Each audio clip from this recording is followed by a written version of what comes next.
Tied into the bowl game, Sugar Bowl Classic. It'll be a little SEC rematch and the granddaddy of them all. Out in Pasadena, the Rose Bowl. Peter Burns, Chris Doering, welcome to our SEC Network studio. Still festive. Nobody takes their tree down before the new year, right, CD? Depressing if you have to take it down. So you got to squeeze every bit out you can, man. And so that's how I feel about college football. We had an opportunity to listen to both teams and both matchups. Kind of big picture takeaway quickly on what you heard from them. I think, to me, it's the exposure of Indiana. Haven't got a chance to watch them a lot. The players, the coaches feel very comfortable being in the spotlight right now. There's no doubt about it. They're also the media coordination and training is so good from it. We'll get more from you coming up a little bit as far as your keys, but let's hear from the players and the coaches. Let's start out west in Pasadena for the Rose Bowl. We got the draw. We're playing Alabama. Everyone knows Alabama. They're an SEC juggernaut. They have a great offense, great defense, great coach, and so really looking forward to playing them. And they're going to be a tough team. And I think that Oklahoma game speaks testament on how resilient they are, and they're a tough team to kill. These guys just really jumped all over the theme Unbreakable.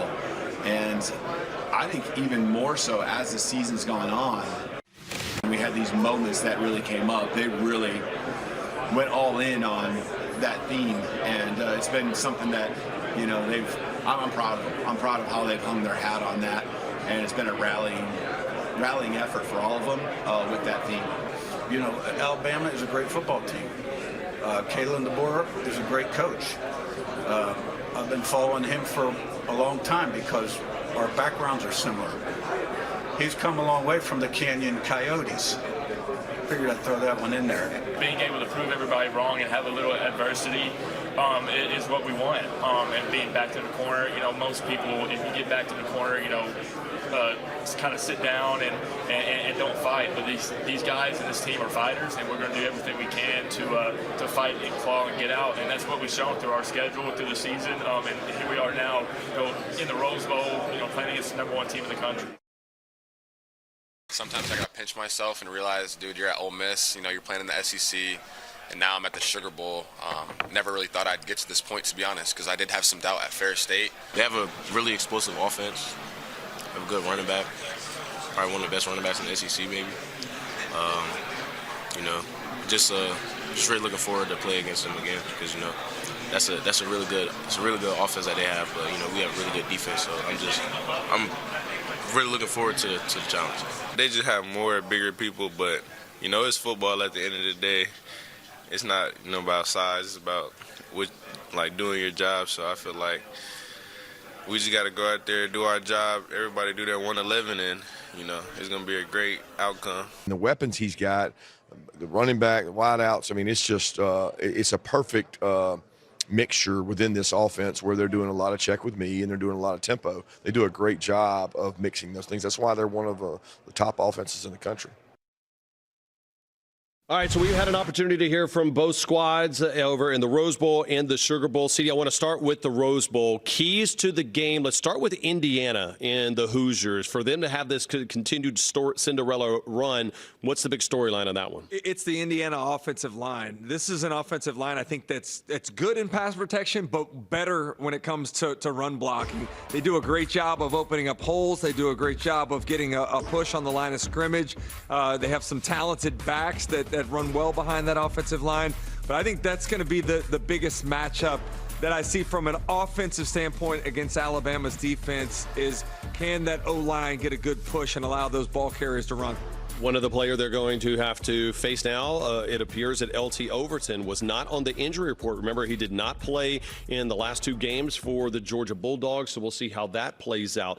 What do you think of Mendoza and what he's going to bring to this matchup? Yeah, I think Mendoza's had a tremendous season. Obviously, he's a great leader, the catalyst of this offense. You know, I think that when I've watched tape of teams that have been able to generate pressure on him, I think his eyes drop a little bit. I do think he becomes aware of it. So I do think that you can get after him, and that's going to start with Alabama needing to bring some heat and have some penetration up front. Alabama offensively, your concerns are what? It's the thing I've talked about all season long. I think anybody that's watched our shows have heard me time and time again talk about Alabama needing to pass protect. The strength of this Alabama offense is the wide receiving core. They are very one-dimensional because they haven't been able to run the football at all. earlier in the season, they were able to get over that because they could throw the football to guys like Jeremy Bernard, guys like Latir Brooks, Ryan Williams, Isaiah Horton. Cuevas being back, I think, is big. But all of those guys are a moot point if you can't find a way to pass protect. Not only to keep him from getting sacked, but to keep him from feeling that pressure around him. His completion percentages dropped precipitously because of that. You have an opportunity to watch that game over in Pasadena. After that game, the nightcap over on Thursday will be down in New Orleans, Georgia in Ole Miss. When you're looking at kind of the keys to that matchup, go either direction you want, Georgia or Ole Miss, which the biggest one? Ole Miss has got to be physical, particularly on the defensive side. That fourth quarter of the first matchup, Georgia had the ball for 13 minutes and 7 seconds. They ran the ball on 19 of the 25 plays that they had in that fourth quarter. Ole Miss knew it was coming, and they couldn't stop it. There's nothing more demoralizing and emasculating than having a team be able to line up and continually run the football against you. So I'm sure that Pete Golding has talked time and time again about elevating the physicality, but also being able to play a lot more guys, keeping them fresh into the fourth quarter so they can hold up against that offensive line from Georgia. Georgia outscored Ole Miss 17-0 in Athens in that game. On the flip side of it, what is that matchup you're looking for? Georgia is front seven. They've got to be disruptive up front. Early in the season, they were not that way. They've been able to develop in that way, both in terms of Glenn Schumann calling a little bit more pressures, particularly from bringing linebackers, and then also the defensive line. They've been able to penetrate and get some disruption in one-on-one pass rushing opportunities. If you let Trinidad Chambliss get into a rhythm, if you allow him to distribute the football to everybody around him, it's going to be a long day for that Georgia defense, much like it was in the first three quarters. It's going to be interesting to see Kewan Lacey. He said shoulder. Welcome back to the CBS Sports College Football Pick Show Playoff Edition. We are continuing our quarterfinal look-ahead, guys, by heading out to Pasadena. We're top-seeded and surprise unbeaten. Indiana and Kirk Cignetti take on Alabama SEC runner-up out in the Rose Bowl. This feels like a spectacular matchup, probably one of the best four quarterfinal games we have this week. Between two teams, by the way, that have very different makeups this season. Alabama's coming in a little bit limping. You got the Big Ten champion Hoosiers, obviously, with Heisman winner Fernando Mendoza leading that charge. But Alabama was lucky to make this playoff after getting blown out by Georgia, obviously, SEC championship game, and then avenged a previous loss to Oklahoma a couple weeks ago in Norman to move on to play Indiana. So erasing a 17-point deficit, obviously a lot to build on for Alabama there. Emory, I'm going to start with you, man. Indiana is a 6.5-point favorite in this game. What stands out to you about that line? And maybe do you think odds makers are perhaps giving Alabama, the brand of Alabama, so to speak, a bit too much respect in this spot? Not at all. I feel like the spread is warranted. But what makes Indiana so tough is because they beat you with execution and discipline. Like, they do everything the right way. They are a coach's dream. The coaches preach this all throughout every practice. You know, stand on the line, do it the right way, do it this. It matters. The little things matter. Well, Indiana is the living embodiment of the little things mattering because they don't beat themselves. They force you as the opponent to play a supremely disciplined, assignment sound game. And if you have one mistake or if you do one thing wrong, they're there to capitalize. So Indiana won't beat themselves in any game they play. And that makes it tough on Alabama because you just talked about it. Like, they got down 17-0. That can't happen against Indiana. Otherwise, they're going to get blown out. And Indiana won't allow them to come back. So they're going to have to match the Hoosiers' discipline in this ballgame. And we see now discipline is at least worth 6.5 points. Ben, Kirk Cignetti, Indiana head coach, is now 24-2 overall in 2 seasons with the Hoosiers. Obviously unbeaten this year, has beaten a ton of good teams as well, including Oregon and Ohio State in this playoff bracket, almost by himself. If there is a playoff blueprint for Alabama to pull this upset, what is it? That's a good question. I mean, I hate to say it, but find a way to score more points than this Indiana team. Like, sometimes it's as simple as that. In a game like this Indiana defense is really stout. Kurt Cignetti harps on the little things. I played for him for a year at JMU. It's, hey guys, control what we can control. Don't beat ourselves. Play the long 60-minute game. And over the course of 4 quarters, let's not make as many mistakes as the other team and look up at the scoreboard and see where we're at. So for Alabama, this offense, Ty Simpson, he's going to have to be a game changer in this game. You hear the term game manager and gunslinger used a lot with quarterbacks. I think he's going to have to be your typical gunslinger in this game. This defense for Indiana is legit. This offense is legit. They're going to be scoring a lot of points. I think for Alabama, protect the ball, and we got to try to muster some explosives on offense. Prepping my notes for this one out in the Rose Bowl, Alabama's sort of similar to me like the Ohio State of 2024. Obviously not explosive on offense, likely not as good on defense, but where the similarities are alike is Alabama lost the SEC championship game to Georgia, did not play well, and obviously won its first round game.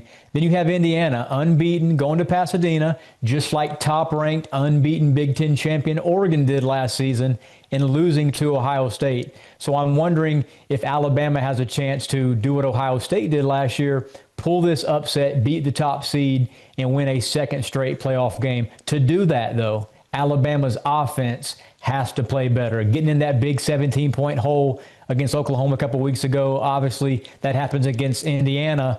Then you see Mendoza and that Indiana elite defense kind of step on the throat a little bit. Ryan Williams, he has been on a milk carton these last few games. I think his last touchdown maybe came the first part of November, only has 2 scores over the second half of this sophomore season. Emory, what's it going to take for the Crimson Tide to get its playmakers involved and start moving the football notably on the ground? Because a running game for Alabama has been largely non-existent in the Kalen DeBoer era. Man, milk carton is putting it lightly. I'd rather be on a milk carton than be in a witness protection program. Like, you can walk right past somebody, I know who he is. That's Ryan Williams this year. Like, he has to be able to show up and play big. And if he can do that, that balances out their passing game and it helps their offensive chance against Indiana. Because again, Indiana is solid on the perimeter in terms of the cornerbacks, so they can really match up rather well. So in order to get Ryan Williams going, I think you have to find creative ways to get him involved. So touch passes on jet sweeps, or maybe it's something, a quick pop pass to let him make something happen after the catch. Get those running backs involved in the passing game. Do something to spread Indiana out horizontally before you attack them north and south in the run game or vertically in the passing game. But that's the type of game Alabama's going to have to play. It's weird to be talking about Alabama having to play a smoke and mirrors game as opposed to just a straight downhill Bama game, but that's Indiana's ability to do that, and Bama has to get creative and get their playmakers the ball in any form or fashion in order to help them get lathered up and ready to go into a ball game that they're going to be in for a 60-minute fight.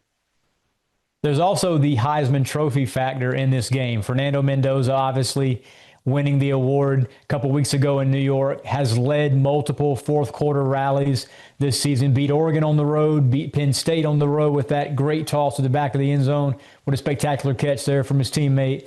Ben, do you think there's any pressure being the Heisman Trophy winner on Mendoza going into this one? I think probably, right? This is a little bit of uncharted territory for Indiana, for Fernando Mendoza, for Curt Cignetti. I know Cignetti's done it at the FCS level, but this is really, really uncharted waters for Indiana. So I think Fernando Mendoza feels a little bit of the weight of the Indiana Hoosiers over the last, 50 or 100 years of college football. He's going to be taking that into this game with him on Thursday.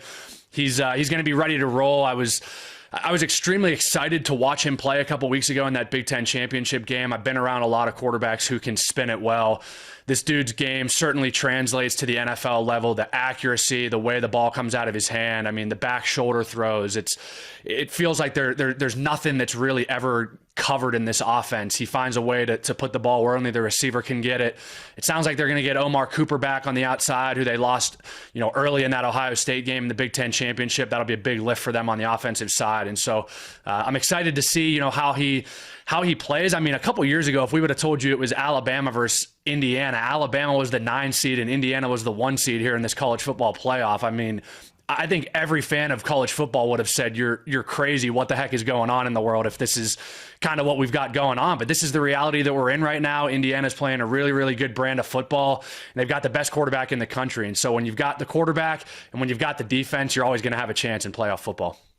This really does feel like a David versus Goliath matchup, with Alabama being the David. We've never been able to say that before. Crimson Tide is going to try to be the rock slinger out in Pasadena. It's time for picks. I like Indiana -6.5. I took Indiana to get through this playoff bracket and make it to the championship game. Indiana is a team on a mission after losing in last season's playoff. I think Kirk Cignetti and Fernando Mendoza have all the right ingredients and makings of a national championship team. I like Indiana to win this game by 10-plus points out in the Rose Bowl. Emory, who you like? I'm going to take Alabama +6.5. I like Indiana to win the game, but I'm thinking more 24-20 as opposed to a full touchdown spread here. So give me the Hoosiers to win the game, but Alabama to cover. I got to go with Kurt Cignetti, with my former coach. No bias being shown at all here. I'm going to go Indiana. I think they cover. I also think this might be double digits. If Alabama gets off the bus kind of lousy, feeling their way into this game, Indiana's going to find a way to make you pay early, punish you. Kurt Cignetti's got one thing on his mind right now, and that's win at all costs. And it doesn't matter how they do it, doesn't matter how pretty it is. They find a way every game to just do what they need to do to win these games. It's by committee. It's not, Fernando Mendoza every game. It's not the rushing attack. They find a way to spread it around, beat you multiple different ways, and they've got the defense on the other side to do it. So I think Indiana wins big in this one. When we return, let's go down to the Sugar Bowl in New Orleans, where we'll see an SEC rematch between Georgia and Ole Miss.